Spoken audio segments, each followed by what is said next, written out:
Hey guys, it's Melinda Bessanice, and I am here to talk to you today about how much time is actually required to be a Beachbody coach. So I actually have had lots of changes in my Beachbody time. You know, when I first started as a coach, I was working full time. I had a 40-hour plus job. I had a 35-minute commute. My son was in daycare, and I'm married, we had a new home, we had lots of stuff going on. So for me, I did not have a lot of time to sit down and devote to my business. You know, I didn't have hours on end or even hours at a time to do this, So I kind of sat back and looked at my day and looked at the pockets of my time, and that's where I fit my Beachbody business in. So I was already getting up at 6 o'clock to work out every morning. So I started getting up a little bit earlier. I started getting up at 5:30. This is when I would take my pre-workout drink. I would sit down at the computer for a few minutes, check in with my challengers. I would put my morning post on social media. And then I would, if I had any messages or emails to reply to, I would do that really quick. And I would say maybe 15-20 minutes, I was done, because I knew I had to get my workout, get showered, get ready for work, my son to daycare, and then off to work, right? And I didn't really have a job where I could be posting on social media or even checking social media, checking into my groups. So from my, 8 o'clock till 12 morning at work, I was completely done with Beachbody.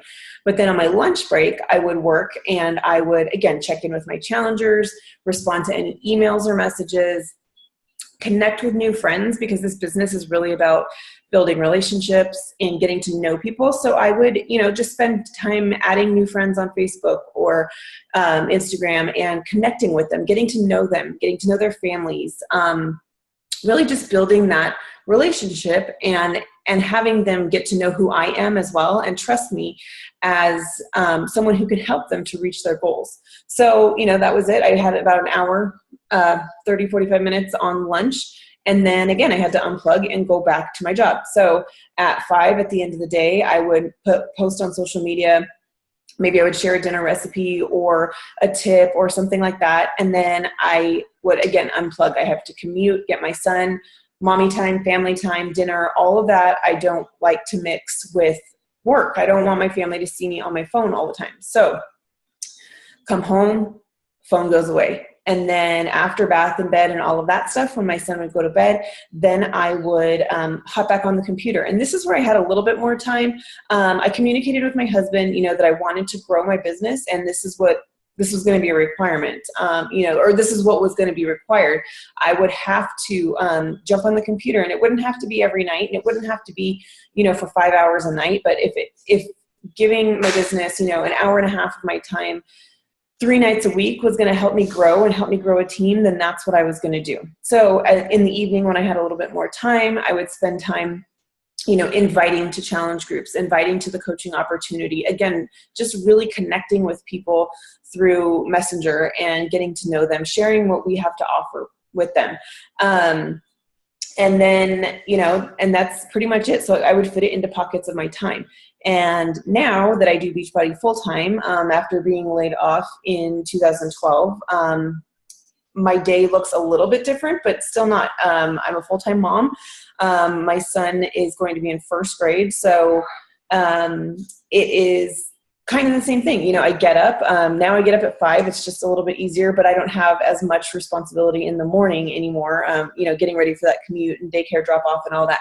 So I get up at 5, do my morning check-ins, my workout, get all that done, and then take my son to school. And now my daughter is 2, and I can't really work with a 2-year-old around. That she doesn't really like that. So when we come home from school drop-off, we play, we have play dates, we do projects, so I'm not working at that time. But then when she takes a nap, I have a good 2.5 hour chunk of time, and that's where I can really focus on my business. So I write blog posts, and I can respond to emails and messages. I can make training videos. Again, I'm still doing the same things, and I have a business activity tracker that I go off of, so I don't just sit down and start scrolling Facebook. I have a detailed list of exactly what it is that I need to be doing. but that's how I work it in. And then 2 o'clock, school gets out, so I'm unplugged again from 2 o'clock until, sorry, my son's over there playing. I'm unplugged from 2 o'clock until bedtime, because that's just what we do. You know, like I said, I'm a mom first. And so then the kids go to bed, and my husband and I still have the arrangement where I work a couple hours, a couple nights a week. And so it's not much different now that I am not working at a full-time office job after being laid off. I still have responsibilities. My time is still full. I'm on the PTA at the school. You know, I've got a lot of responsibilities in addition to being a mom and coaching. So that's kind of how I fit Beachbody into my day. I don't sit here for hours on end doing it. I just work it into pockets of my day. So I hope that helps. If you have any questions about your schedule and how that would look to fit Beachbody in it, comment below, and I'll be happy to chat with you. All right, bye.